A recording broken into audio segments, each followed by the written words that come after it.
All right. So, thanks so much for being to meet this morning, guys. I really appreciate it. How are you doing? I'm okay. Yeah. Yeah, a little shocked actually, but I'm doing okay.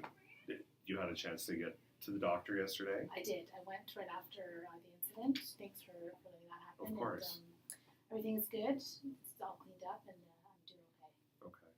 So just so you know, I started the EIRA, so we can figure out the details on that later, later this morning, just to make sure that we have all the correct information, and I'll get that off to the board.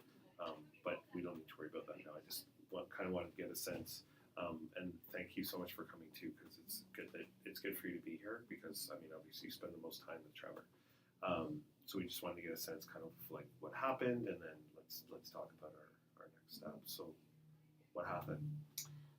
So we started art. It was art class, and we were completing a project we'd started last week. And Trevor just started walking around, talking to other kids, and I asked him many times to go back to his seat. He wasn't responsive and started yelling. So I asked him again in a louder voice, and he just grabbed a chair and threw it at the window. Oh my goodness. Yeah, and he flipped a desk over, one of the desks that another student was using. So I approached him to try to figure out what was going on, and he bit me, he bit my hand, he scratched me, he punched me, and so thankfully Jonathan was nearby and then saw it and came in and intervened, and after I got the kids out, I evacuated the class and called down to you guys. Wow. That must have been pretty scary. It was scary, yeah. The kids were surprised too. I just wanted to make sure they got out of there. Right. Yeah. Right. And I mean, we, as you know, we have the safety plan that we have, which we tweaked from when he came over from Peel. It just really focuses on him running.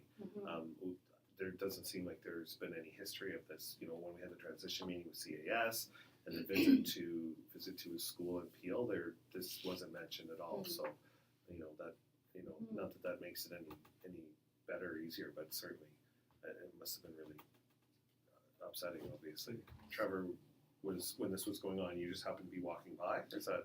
Yeah, and I heard Trevor yelling in the classroom, so I walked in and I saw that he was sort of engaged with Pina, and it looked like she might have been hurt. So I went over and I was able to get his attention, and we just went off to the corner inside the classroom, and I think Pina was able to get the class out at that time. Okay, and he was still pretty upset at that point, obviously, which is why you... Very much. Yeah, okay.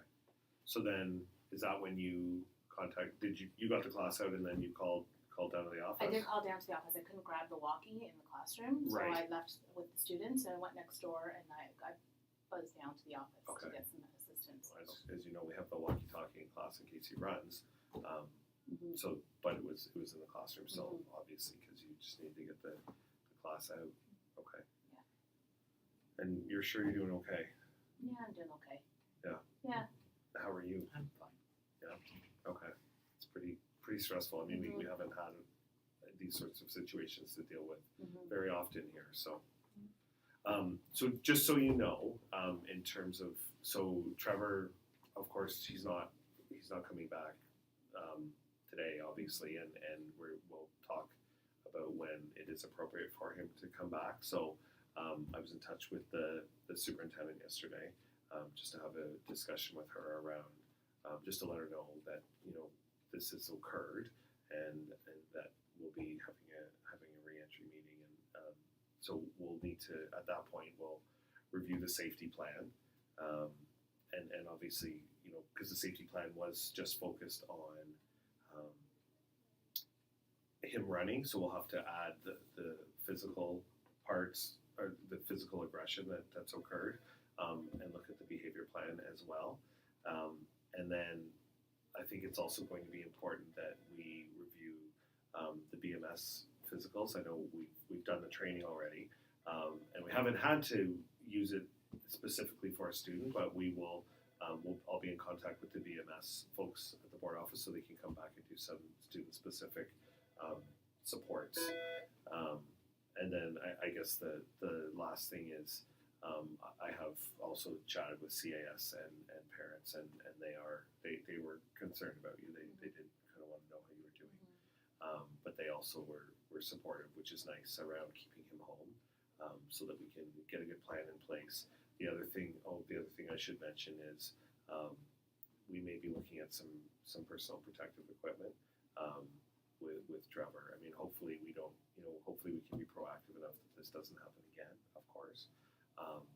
But we want to be prepared in the event that it does. And then I guess, sorry, the final thing is, I don't know if you're aware if Trevor, if you had heard Trevor had a really difficult time on the bus as well. Yes, yeah. So you had filled her in on that, right?